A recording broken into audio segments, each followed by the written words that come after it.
बाढ़ की खबरें आप देख रहे हैं और आइए सबसे पहले आपको बताते हैं मौसम का हाल प्रदेश से। उत्तराखंड में मानसून जमकर बरस रहा है। वहीं कुमाऊं में आज भारी से भारी बारिश के लिए अलर्ट जारी किया गया है। बागेश्वर, चंपावत, नैनीताल के लिए ये अलर्ट जारी किया गया है। वहीं दूसरे जिलों के लिए रेड अलर्ट जारी हुआ है। मौसम विभाग के मुताबिक बारिश का ये सिलसिला अभी आगे कुछ दिनों तक चलता रहेगा। 4 जुलाई तक पूरे राज्य में ऐसे ही बारिश होगी। सभी एजेंसियों को सतर्क किया गया है, चौकन्ना रखा गया है, अलर्ट पर रखा गया है।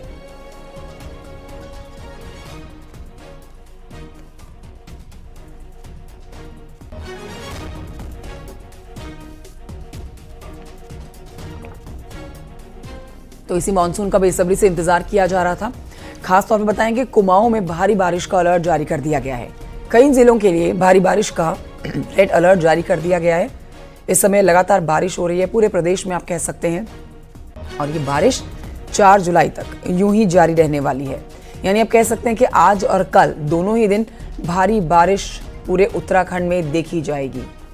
ऐसे में सरकार ने भी कुछ गाइडलाइन जारी की है कि जब तक बहुत ज़रूरी बाहर निकलने का काम ना हो तब तक ना निकला जाए, सावधानी बरतें तेज बारिश में।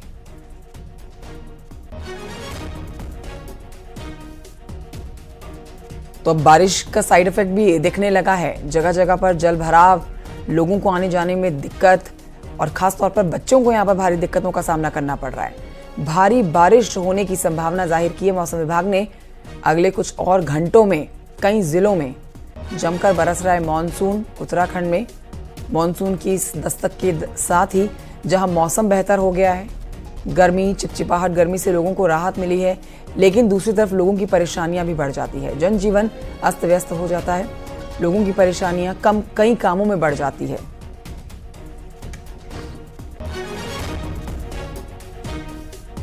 और आइए आगे बढ़ते हैं। बागेश्वर से आपको ये खबर दे देते हैं जहां पर पूरी रात लगातार बारिश जारी रही है। बारिश के कारण कई नदी नाले जो हैं वो उफान पर आ गए हैं। सरयू, गोमती का जो जलस्तर है वो बढ़ गया है। देर रात हुई बारिश से कई स्थानों पर सड़कों पर मलबा आ गया है। कई ग्रामीण क्षेत्रों में घरों में मलबा घुसने और रास्ते टूटने की सूचना भी मिली है। वहीं मंडलसेरा में कुंती गदेरा और भागीरथी गदेरा उफान में है। लोग दहशत में, आसपास के जो लोग यहाँ पर रहते हैं। इधर आपको बताएं कि भ्रतुंगा में आर्टिफिशियल झील से भी पानी निस्तारण नहीं हो पा रहा है। ग्रामीणों के अनुसार झील का आकार लगातार बढ़ रहा है, जिससे आसपास के लोगों की चिंता बढ़ती जा रही है। सुष्मिता थापा और जानकारी के साथ इस समय लाइव हमारे साथ मौजूद हैं और जानकारी हमें देंगी बागेश्वर की इस खबर पर। सुष्मिता, ये वाकई में हैरान करने वाली बात है कि देखिए बारिश का पहले इंतजार और अब जब बारिश हो रही है, जब उत्तराखंड में बारिश हो रही है, ये बारिश लोगों के लिए अब परेशानियां भी लेकर आ गई है। खास तौर पर अगर बागेश्वर की बात की जाए तो यहाँ पर तो लोगों को भारी दिक्कत हो रही है। सरयू, गोमती का जलस्तर बढ़ गया है। इस समय की अपडेट दीजिए। और आप भी इस समय छाता लेकर खड़ी हुई हैं, बारिश तेज हो रही है। देखिए, बागेश्वर में कल लगभग के बाद शाम से अब बारिश शुरू हुई है और उसके बाद लगातार बारिश जा रही है। बारिश से कई जगह से हम देख रहे हैं कि सड़कें बंद हो गई हैं। कल से बागेश्वर में सैकड़ों गाँवों में लाइट नहीं है और कई जगह संचार ठप हो गया है, जिससे कांटेक्ट कर पाना मुश्किल हो रहा है। और वहीं जो अब तक सूचना मिली है आपके विभाग से, वहाँ पे कांडा क्षेत्र में कई घरों में मलबा घुसने की समस्या सामने आ रही है। कई दीवारें टूट गई हैं और कई जगह पे रास्ते टूटने के मामले भी सामने आए हैं। और इसी क्रम में कल देर शाम जो मंडलसेरा है बागेश्वर का, उस क्षेत्र में जो कुंती नाला है और भागीरथी नाला है काफी उफान पे रही। उसके बाद उस क्षेत्र में लगभग आधे से ज्यादा घरों में जो मलबा है वो भर गया। उसके बाद प्रशासन पहुंचा और उन्होंने इन गड्ढों को साफ करवाया। उसके बाद हम देखेंगे कि लगातार बारिश जारी है। आप देख सकते हैं कि सामने भी बारिश हो रही है और लगातार बारिश आ रही है और सड़कें भी काफी बंद है। ठीक है, मौसम देखिए खराब है, बारिश हो रही है, इसलिए सुष्मिता आपकी आवाज भी हम तक ठीक से नहीं पहुंच पा रही है, लेकिन समझ आ सकता है और इन तस्वीरों से भी समझा जा सकता है। आप भी बता रही हैं कि देखिए जिस तरह से लगातार बारिश हो रही है और अगले और 2 दिन ये बारिश ऐसे ही जारी रहेगी तो लोगों की परेशानियां, समस्याएं और बढ़ेंगी। मौसम अच्छा हो गया है, गर्मी से राहत मिली है, लेकिन और कई ऐसी समस्याएं हैं जो ये बरसता हुआ मानसून लोगों के लिए लेकर आया है। शुक्रिया आपका सुष्मिता। आगे बढ़ते हैं, मसूरी से खबर है जहां पर लगातार हो रही बारिश के चलते सोमवार को क्लिफ कॉटेज स्टेट के पास भारी मानसून होने से एक मकान खतरे की जद में आ गया है। ये देखिए तस्वीरें आप देख रहे हैं। इस बीच प्रशासन ने परिवार को सुरक्षित स्थान पर शिफ्ट कर दिया है। भवन स्वामी के अनुसार देर रात को बारिश के चलते उनके मकान के निचले हिस्से का पुश्ता गिर गया।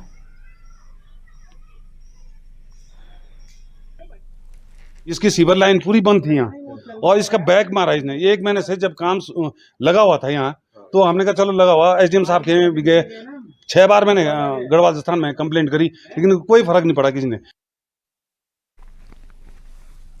पौड़ी में नेशनल हाईवे 534 पर भूस्खलन के बाद एक बार फिर से कोटद्वार का पौड़ी से संपर्क कट गया है।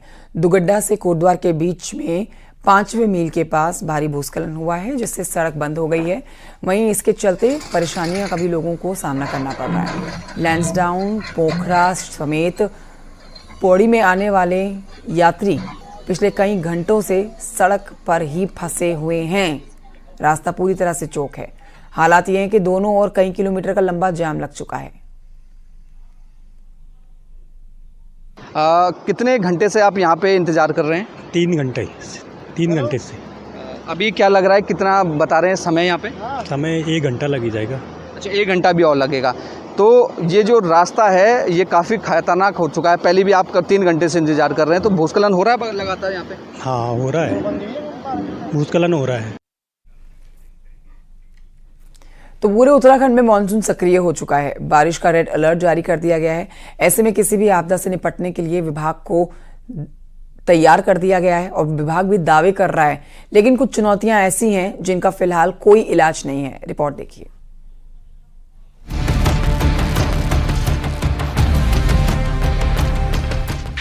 मानसून उत्तराखंड पर हमेशा ही मुसीबत बनकर टूटता है, लिहाजा मानसून की आहट के साथ ही मशीनरी भी अलर्ट कर दी गई थी। एनडीआरएफ, एसडीआरएफ को जरूरी साजो सामान के साथ तैनात कर दिया गया है। बरसात में सबसे ज्यादा नुकसान सड़कों का होता है, लिहाजा जेसीबी को तैनात तो कर दिया गया है, लेकिन कई लैंडस्लाइड जोन अभी भी मुसीबत बने हुए हैं। ऋषिकेश बद्रीनाथ हाईवे में 14 खतरनाक लैंडस्लाइड जोन है। केदारनाथ रूट पर 5 डरावने लैंडस्लाइड जोन है। उत्तरकाशी में धरासू से यमुनोत्री तक 5 जोन, तो यमुनोत्री हाईवे पर हरबर्टपुर से बड़कोट के बीच 7 डेंजर जोन। इसके अलावा भी 200 बेहद खतरनाक लैंडस्लाइड जोन है। लैंडस्लाइड को एक-एक करके, इसके अलावा जीएसआई ने लगभग 200 हॉटस्पॉट्स आइडेंटिफाई किए हैं जहां पर लैंडस्लाइड, उसमें कुछ तो हाईवे पे है जिसको कि नेशनल हाईवे और अन्य जो एजेंसियां टेकअप कर रही है। उसके अलावा जो है उनको हम टेकअप कर रहे हैं, उसकी डीपीआर बनाने की कार्रवाई चल रही है। जो क्रॉनिक लैंडस्लाइड एरियाज थे उन पे हम लोगों ने सैंक्शन दिया है, भारत सरकार ने भी सैंक्शन दिया है, जिस पे काम चल रहा है हम लोगों का। कुछ पे डीपीआर बना रहे हैं हम लोग, डिजाइन कर रहे हैं कैसे उसको स्लोप स्टेबलाइजेशन करना है। लेकिन नए भी कई बार आ जाता है जो छोटे स्लाइड्स हैं, या कहीं पे माइनर, कहीं पे कोई मलबा ज्यादा आ गया या कहीं बादल फट गया तो मलबा आ गया, तो उस पर भी हम लोग काम करते रहते हैं। बरसात में पुलों को भी खासा नुकसान पहुंचता है, लेकिन असुरक्षित घोषित किए गए 97 में से 18 पुलों को ही ठीक किया जा सका है, यानी बाकी के 79 पुलों पर इस सीजन बड़ा खतरा मंडराता रहेगा। लोकल लेवल पे हमारे एग्जीक्यूटिव इंजीनियर, हमारे सुपरिटेंडिंग इंजीनियर, ये लोग जिला प्रशासन की मदद से डिसाइड करते हैं कि किस पे आवागमन रखना है, किस पे नहीं रखना है, किस पे किस कैटेगरी की गाड़ियां हम लोग अलाउ करेंगे, किस पे पैदल करेंगे। तमाम इंतजामों के बावजूद लैंडस्लाइड जोन और जर्जर पुलों ने प्रशासन की चिंता बढ़ाई हुई है। लैंडस्लाइड जोन पर जेसीबी की तैनाती करने के सिवा प्रशासन के पास कोई और विकल्प नहीं है। यही हाल जर्जर हो चुके पुलों का भी है, लिहाजा इस मानसून सीजन आपकी सतर्कता ही आपका बचाव कर सकती है। देहरादून से न्यूज़ 18। शुरुआती बारिश ने एक तरफ जहां हल्द्वानी वालों को भीषण गर्मी से राहत दे दी है, तो वहीं दूसरी तरफ सड़कों पर बहता ये बरसाती पानी लोगों के लिए चुनौती बन गया है, क्योंकि बरसाती पानी सड़कों पर सैलाब की तरह बह रहा है और कई जगह जल भराव की स्थिति बन चुकी है। हालात ऐसे हैं कि कई जगह लोग डर रहे हैं घरों से बाहर निकलने में। हालांकि नगर निगम के अधिकारियों का दावा है कि बंद नालों और नदियों को खोलने का काम अभी भी जारी है। नाले और नालियों को खोलने का काम अभी भी जारी है। शहर में जल भराव नहीं होने दिया जाएगा।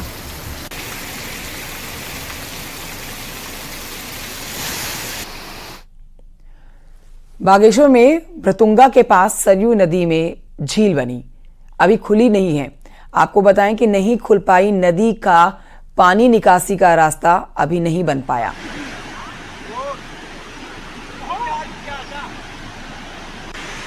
सरयू नदी में झील बनने से करीब 1 करोड़ की लागत से बनाया गया घाट पूरी तरह से ध्वस्त हो गया है। कई देवदार और सुराही के पेड़ भी झील में गिरकर समा गए हैं। हालांकि प्रशासन की तरफ से पोकलैंड मशीन को यहां पहुंचाया गया है, लेकिन तेज बारिश और लगातार गिरते पत्थरों के बीच में झील में रास्ता बनाने का काम शुरू ही नहीं हो पाया है। ग्रामीणों का कहना है कि झील में पानी की मात्रा लगातार बढ़ रही है और झील की लंबाई भी करीब 500 मीटर हो गई है।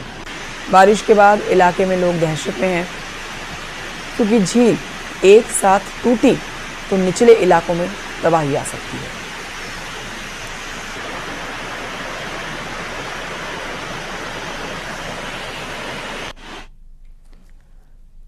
उत्तराखंड के रुद्रपुर में एक भीषण सड़क हादसा हो गया। एक रुद्रपुर यहां पर काशीपुर रोड में एक स्कूल बस में 6 महिलाओं को टक्कर मार दी गई है, जिसमें से एक महिला की मौके पर मौत हो गई है, जबकि 5 महिलाएं गंभीर रूप से घायल हैं।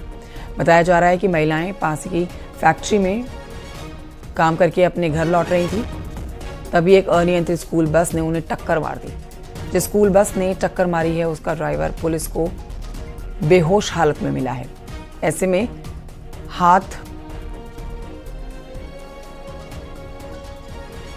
हादसे पर गंभीर सवाल खड़े हो रहे हैं। हादसे की वजह अभी साफ नहीं हो पाई है।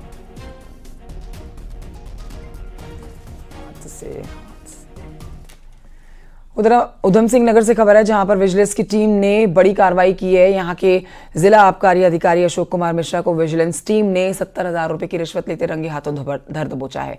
मिश्रा एक शराब कारोबारी से जुर्माना माफ करने के एवज में रिश्वत की मांग कर रहे हैं। रंगे हाथों पकड़े गए हैं। कुमाऊं सेक्टर की विजिलेंस टीम ने अशोक मिश्रा को उनके दफ्तर में ही रिश्वत लेते गिरफ्तार किया है। मांग की जा रही है रिश्वत की और वो नहीं देना चाहते हैं, तो आज हमारी टीम द्वारा 70,000 रुपये रिश्वत लेते हुए हल्द्वानी सेक्टर की टीम द्वारा गिरफ्तार किया गया है। खबर देहरादून से है। यहां पर पुलिस ने फर्जी इंटरनेशनल कॉल सेंटर का पर्दाफाश किया है और कॉल सेंटर में काम कर रहे 3 लोगों को मौके से ही गिरफ्तार किया है। इनके पास से 36 लैपटॉप, 5 मोबाइल फोन, 5 मोडेम बरामद किए गए हैं। आरोपी खुद को विदेशी सॉफ्टवेयर कंपनी का कॉल सेंटर बताते थे और अमेरिकी नागरिकों से ठगी करते थे। एंटीवायरस के नाम से ये ठगी करते थे।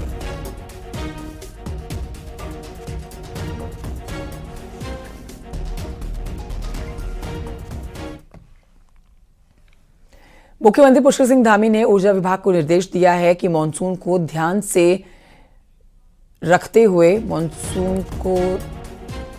में रखते हुए ट्रांसफार्मर का सेफ्टी ऑडिट किया जाए। मुख्यमंत्री मंगलवार को सचिवालय में ऊर्जा विभाग की समीक्षा मीटिंग ले रहे थे। मुख्यमंत्री ने 5 साल में प्रदेश में विद्युत उत्पादन दोगुना करने का टारगेट दिया है और कहा है कि बिजली के तीनों निगम आपस में कोऑर्डिनेशन के साथ काम करें। मुख्यमंत्री ने लाइन लॉस को कम करने के लिए भी प्रभावी योजना बनाने और बिजली की लाइन को अंडरग्राउंड करने की योजनाओं में तेजी लाने के निर्देश दिए हैं।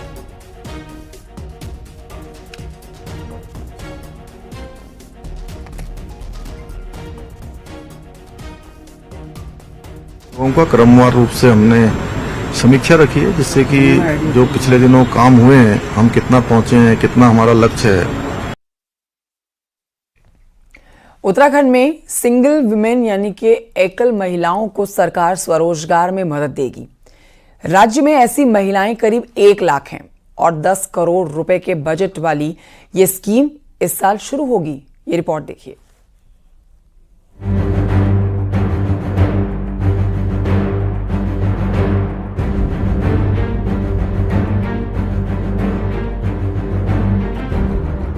उत्तराखंड में करीब 1 लाख महिलाएं ऐसी हैं जो सिंगल वुमेन हैं, यानी वो महिलाएं जो किसी न किसी वजह से अकेले रहने को मजबूर हैं।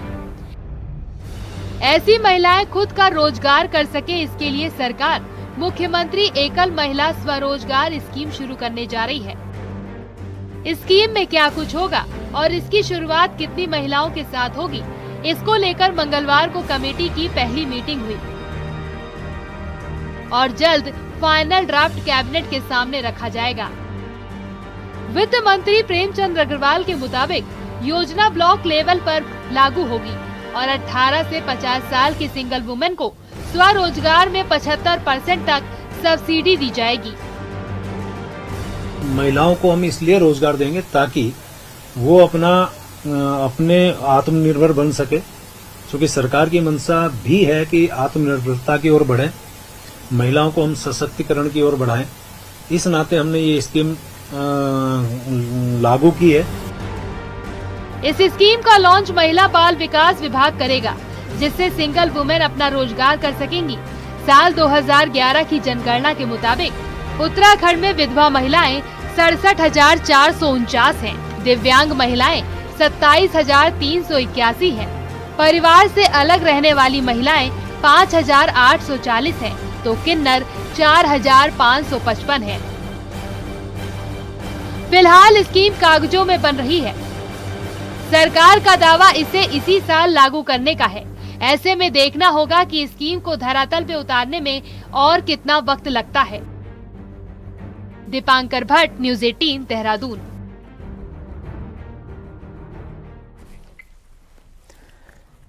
उत्तराखंड पावर कॉर्पोरेशन पर 12 महीने में 14 बिल वसूलने के आरोप लगे थे, जिसके बाद अब यूपीसीएल ने इस पर सफाई दी है। विभाग का कहना है कि बिल में किसी भी तरह की कोई दिक्कत नहीं है और फिक्स चार्ज महीने के हिसाब से नहीं, बल्कि जितने दिन का बिल होता है उस हिसाब से लिया जाता है। फिक्स चार्ज को अगले साल के बिल में भी एडजस्ट किया जाता है। साथ ही यूपीसीएल का कहना है कि जिस भी उपभोक्ता को बिल में दिक्कत लगती है तो वो अपनी शिकायत दर्ज करा सकता है। हालांकि यूपीसीएल अभी भी पूरी तरह से इस मामले को साफ नहीं कर पाया है। लोड के हिसाब से हम लेते हैं, जिसका 1 किलोवाट लोड है, 2 किलोवाट है, 3 किलोवाट जो भी है, अकॉर्डिंगली हम लेते हैं।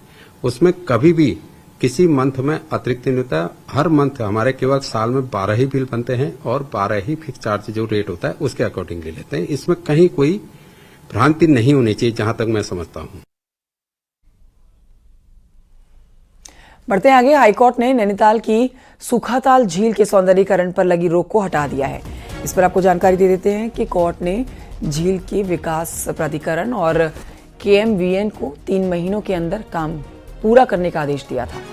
22 नवंबर 2022 को हाईकोर्ट ने कृत्रिम झील के निर्माण पर रोक लगा दी थी। जिला प्रशासन ने कोर्ट से निर्माण की परमिशन मांगी थी और बताया था कि करीब 20 करोड़ रुपए इसमें खर्च हो चुके हैं। अब कोर्ट ने निर्माण की मंजूरी दे दी है। सुखाताल झील ही गर्मियों में नैनीताल को 40% तक पानी देती है। पे Nainital district level development authority द्वारा स्टे वैकेशन एप्लीकेशन लगाई गई थी। हमने ऑनरेबल कोर्ट को ये बताया कि 26 करोड़ में से तकरीबन 20 करोड़ रुपए हम पहले ही इसमें से खर्च कर चुके हैं और जो मुख्य 2 बिंदुओं पर ऑनरेबल कोर्ट ने स्टे दिया था, उन दोनों बिंदुओं के संबंध में clarification district level development authority द्वारा दिया गया।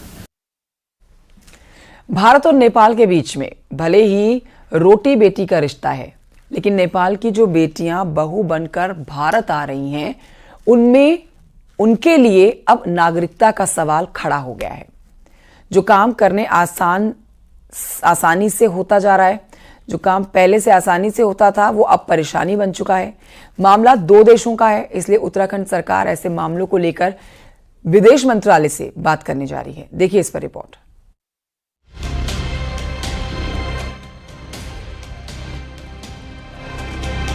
पिथौरागढ़ चंपावत के कई गांवों की रिश्तेदारी नेपाल में भी है। कई परिवार ऐसे हैं जो नेपाल से बहू लेकर आते हैं, लेकिन अब नेपाल से भारत आने वाली बहुओं के सामने नागरिकता का सवाल खड़ा हो गया है। बीते कुछ सालों में नेपाल की तरफ से आने वाली प्रक्रिया मुश्किल हुई है। नतीजा ये कि नेपाल से शादी के बाद भारत आने वाली बहुओं को भारतीय नागरिकता नहीं मिल पा रही।